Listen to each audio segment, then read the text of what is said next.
ਪਰੰਪਰਾ ਵਾਲੇ ਪਾਸੇ ਨੂੰ ਟੁਰ ਪਏ ਹਾਂ।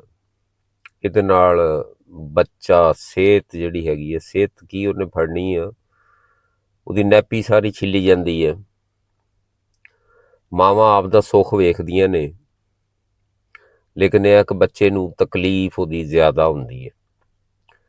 ਹਫ਼ਤੇ ਦੇ ਵਿੱਚ ਇੱਕ ਅੱਧੀ ਵਾਰੀ ਤਾਂ ਲਾਜ਼ਮੀ ਹੈ ਨਾ ਵੀ ਉਹਦੇ ਰੈਸ਼ਿਸ ਹੋ ਜਾਂਦੇ ਨੇ, ਫਿਰ ਕਰੀਮਾਂ ਲਾ, ਇਹ ਕਰ ਵੋ ਕਰ, ਕਈ ਕੁਛ ਹੀ ਕਰਨਾ ਪੈਂਦਾ। ਦੂਸਰਾ ਇਹ ਆ ਕਿ ਅਸੀਂ ਬੱਚਿਆਂ ਨੂੰ ਮਿੱਟੀ ਦੇ ਵਿੱਚ ਨਹੀਂ ਖੇਡਣ ਦਿੰਦੇ। ਬੱਚਿਆਂ ਨੂੰ ਮਿੱਟੀ ਦੇ ਵਿੱਚ ਜਿਹੜਾ ਹੈਗਾ ਨਾ, ਮਿੱਟੀ ਦੇ ਵਿੱਚ ਖੇਡਣ ਦੇਣਾ ਚਾਹੀਦਾ ਵਾ। ਮਿੱਟੀ ਦੇ ਵਿੱਚ ਖੇਡਣ ਦੇ ਨਾਲ ਬਹੁਤ ਸਾਰੇ ਬੱਚੇ ਜਿਹੜੇ ਹੈਗੇ ਆ ਨਾ, ਉਹਨਾਂ ਨੂੰ ਜਰਾਸੀਮਾਂ ਤੋਂ, ਬਿਮਾਰੀਆਂ ਤੋਂ ਬਚਦੇ ਵੀ ਨੇ ਔਰ ਸਿਹਤਮੰਦ ਹੁੰਦੇ ਨੇ। ਆਪਾਂ ਅਕਸਰ ਵੇਖਦੇ ਹਾਂ ਕਿ ਸਾਡੇ ਘਰਾਂ ਦੇ ਨਿਆਣੇ ਜਿਨ੍ਹਾਂ ਨੂੰ ਅਸੀਂ ਕੁੰਝ ਕੇ ਰੱਖਦੇ ਹਾਂ, ਬੂਟ ਪਾ, ਜਰਾਬਾਂ ਪਾ, ਸਾਰਾ ਕੁਛ ਕਰਕੇ, ਲੇਕਿਨ ਉਹਨਾਂ ਨੂੰ ਅਸੀਂ ਮਿੱਟੀ 'ਚ ਨਹੀਂ ਖੇਲਣ ਦਿੰਦੇ। ਉਹਨਾਂ ਦੇ ਮਸਲਸ ਕਮਜ਼ੋਰ ਹੁੰਦੇ ਨੇ।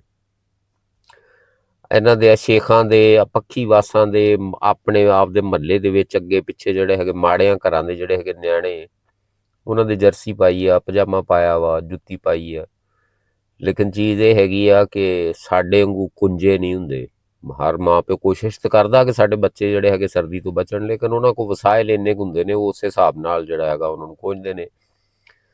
ਨਲੀਆਂ ਵਗੀ ਜਾਂਦੀਆਂ ਨੇ, ਰੋਂਦੇ ਕਰਲਾਉਂਦੇ ਜਿਹੜੇ ਹੈਗੇ, ਲੇਕਿਨ ਉਹ ਸਾਡੇ ਬੱਚਿਆਂ ਨਾਲੋਂ ਮਜ਼ਬੂਤ ਹੁੰਦੇ ਨੇ, ਸਿਹਤਮੰਦ ਹੁੰਦੇ ਨੇ। ਗਿੱਲੀ ਮਿੱਟੀ 'ਚ ਖੇਡੀ ਜਾਂਦੇ ਨੇ, ਸੁੱਕੀ 'ਚ ਖੇਡੀ ਜਾਂਦੇ ਨੇ। ਬੁਖਾਰ ਚੜ੍ਹ ਗਿਆ, ਦਵਾਈ ਲੈ ਲਈ, ਨਾ ਲੈ ਲਈ। ਮਿੱਟੀ ਦੇ ਵਿੱਚ ਖੇਡਣ ਦੇ ਨਾਲ ਜਿਹੜੇ ਹੈਗੇ ਨਾ, ਮਸਲਸ ਬਹੁਤ ਮਜ਼ਬੂਤ ਹੁੰਦੇ ਨੇ। ਹੱਥਾਂ ਦੇ ਨਾਲ ਮਿੱਟੀ 'ਚ ਖੇਡਣ, ਪੈਰਾਂ ਦੇ ਨਾਲ ਖੇਡਣ, ਆਪਦੇ ਜਿਸਮ ਦੇ ਉੱਤੇ ਸਾਰੇ ਲੱਗਦੀ ਕਰਦੀ ਅੱਗੇ ਪਿੱਛੇ, ਲੇਕਿਨ ਚੀਜ਼ ਇਹ ਹੈਗੀ ਆ ਕਿ ਬੱਚੇ ਸਿਹਤਮੰਦ ਹੁੰਦੇ ਨੇ।